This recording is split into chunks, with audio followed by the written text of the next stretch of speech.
I te pikinga te kau mō te utu hiko i te kaumārua irarua ōrau, Kia ora whānau.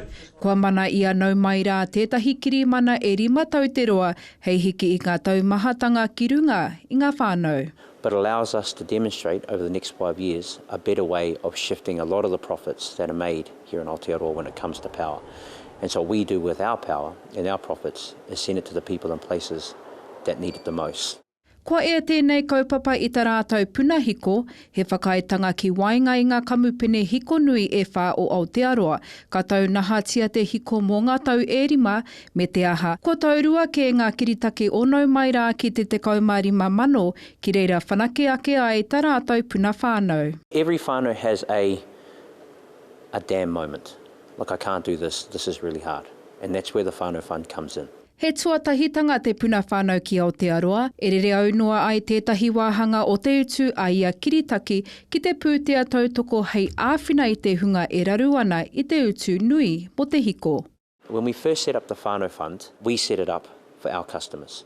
And then we made the choice to pull it out and establish the Whānau Fund to be its own thing so that we could open up the support that we give at the Whānau Fund to more whānau than just those that call Nau Mai Rā their retailer. I want to get over 300. Ko ngā kiritaki pēnei i a Kurt Rawakone kaukara of CrossFit kotahi i kirikiri roa, ka āhei raua ki te whai tautoko ki te tākoha rānei i te pūtea.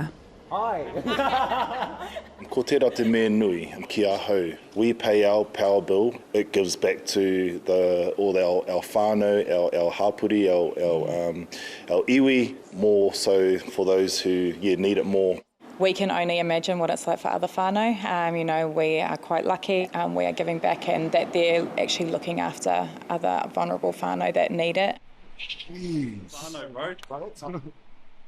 I te nui o te āwhina a ngā kiritaki, kua tākoha te puna nei i te 17 mano tāra ki a Barabeen Motivation ki te tautoko i tā rātou mahi. More customers, more impact, more funding into the Whānau Fund. Long term, it provides a really solid foundation for us to build a platform that will just end the problem completely.